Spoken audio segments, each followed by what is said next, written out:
บ่ายสูงค่ะเมื่อได้เป็นวันที่22เดือนธันวาคมปี2026ในตอนได้เข้ามาถอมมันลิเพียนด้วยเกี่ยวเลยลองซูเปอร์เอลนิโญใน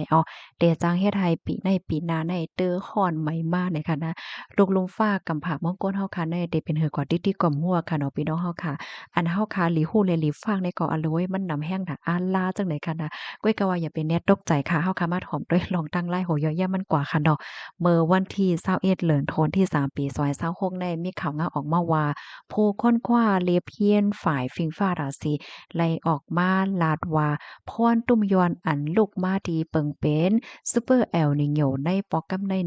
เตจางเฮ็ดให้อายค้อนไม้ลกลมฟ้าในปงสูงเคินคามีตื้อตางว่าในปีในและดังปีหน้าในเตเป็นปีที่อันค้อนไม้ที่สุดจังได๋เปิงเป็นลองค้อนไม้ลงในได้ก็มันเตจังแต่พ่วงโหเลินโทนที่5ปี2026ในเนี่ยค่ะ เพราะว่ามันร้อนไหม้มาจั่งไหนยาวเพราะว่าไหนจึงไหนมันเตจางเตื้อเคิกต่อโตสัตว์อันมีไว้อยู่ดีในน้ำปางหลายค่ะเสียก็เตจังเฮ็ดให้อาหาระตั้งกินปางหลายในค่ะนะและรับพรตุ่มยอนป้า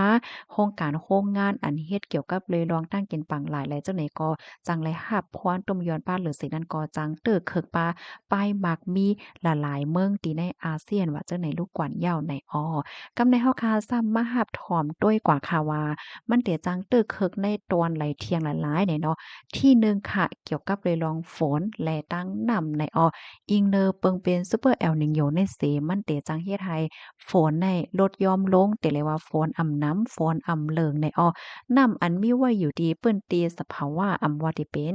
ในแก่น้ำห้าหนองน้ำห้าอ่างน้ำห้าไหลจังไหนก็มันเตลดยอมลงค่ะมันเตแฮงว่าซังว่าจังไหนนั่นน่ะเนาะ บางทีเนี่ยมันแฮงแต่เนี่ยก็มันเตลดย่อมอันว่านั้นยาวค่ะในก็แต่จังตื้อเคิกต่อ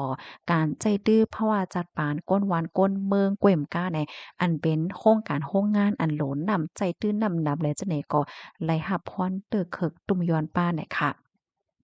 กำได้มาด้วยเทียงตอนที่2ในตอนของการผกซอมและลวงมันกึ้มฝ่ายอาหาราตั้งกินเนาะว่าจะเป็นเมืองไทยเมืองเวียดนามเมืองอินโดนีเซียเมืองโคมตุ้มเมืองใต้ค่ะเนาะก็ได้เรียกว่าเป็นเมืองที่อันผกเขา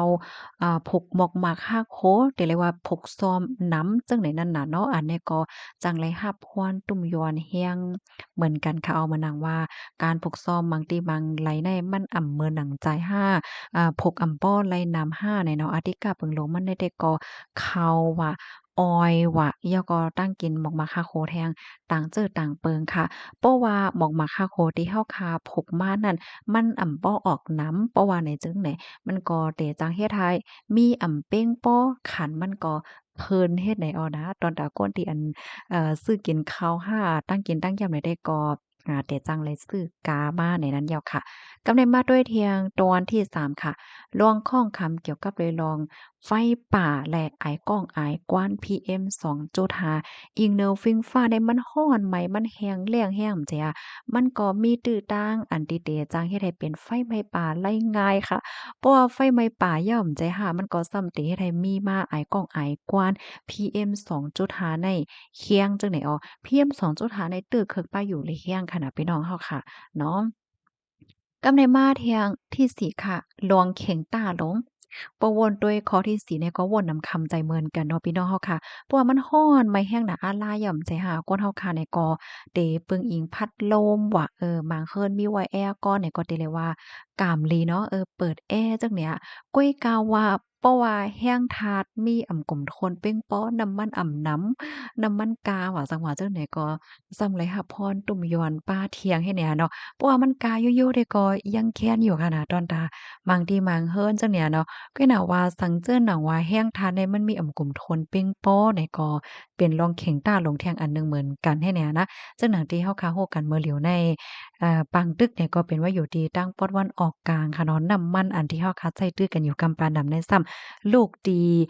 ปอดวันออกกลางมาจังเนี่ยสอนจังหนังว่าปังตึกปอดวันออกกลางแน่มันตื้อหึงตื้อยาวกว่าถึงขั้นที่ว่าน่ะมันมีกลุ่มทวนเป้งป้อไฟฟ้ากลุ่มทวนเพ่งป้อเนี่ยก็มันได้ตื้อเคิกพานในตอนไหนเพราะว่ามันร้อนไหมมาเนี่ยก็จังหนังที่เฮาฮู้กันเนาะเพราะว่ามันจังเปิดแอร์เปิดพัดลมเนี่ยก็อโลยมันก็คานใจไว้ตอนดาพี่น้องเฮาค่ะที่อันอยู่จ้อมวานจ้อมเฮิรเนี่ยได้ก็ยังสอนว่ากามหลีนะตอนดาพี่น้องค่ะที่อันอยู่ไว้ที่ในเฮิรนตึกโหลงว่าสังว่าจังแหน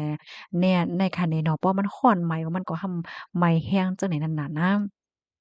ในก็ที่เรียกว่าเป็นร่องเข็งต้าในอ้อกำในเฮาค่ะซ้ำมาโดยเที่ยงค่ะลอกลายคาบมือเนาะข้อที่1ค่ะจัดการน้ำค่ะตึกโซนโฮยโซนกันออมอีแป้งใจดื้อนำค่ะบ่ยอก็เมื่อว่าฝนตกลงมาในคะนะคัดใจเก็บน้ำไว้ค่ะ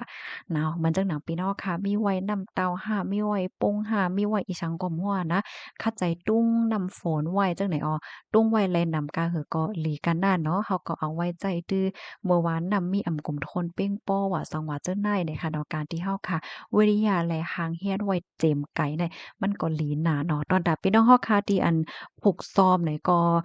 มีไว้หนองน้ำห้าอำนั้นก็มีไว้ที่เก็บน้ำเก็บไว้น้ำฝนคัดใจเก็บไว้น้ำกาก็หลีกันนั่นแหละค่ะที่สองค่ะเปลี่ยนไปแลกลายรวงการผูกซ้อมเนี่ยเนาะ มันเต็มมีน่ะเนาะภาคเยอะนั่งเขียวในบางเสี้ยนก็ไล่ใจนำน่ะบางเสี้ยนก็ป้อมีนำก็มันผกไล่อยู่มันใหญ่ไล่อยู่เฮ็ดจังไหนนั่นน่ะเนาะอ๋อค่ะก็ในมาแทงที่3เนี่ยก็ลองโฮมมือกันเกี่ยวเลยลองการเผาค่ะลองเผายุกยากกว่าเผาต้นไม้เผาไม้ไหม้เผาหางเฮ็ดเนี่ยเนาะมันก็เฮ็ดให้มีไอก้องไอก้านเพราะว่าไอก้องไอก้านมาก็เป็นฝุ่น ซึ่งในเหตุมันตึกเคิกต่อไปอยู่หลีเฮียงไหนคะบอกว่าข้อที่3ได้ก็โคมมือกันหลายตีหลายตั้งโคมป้าถึงหลายเมืองที่ในอาเซียนเปิดตาจอยกันก้มกำลวงลดย้อมไฟไหม้ป่าไหนออก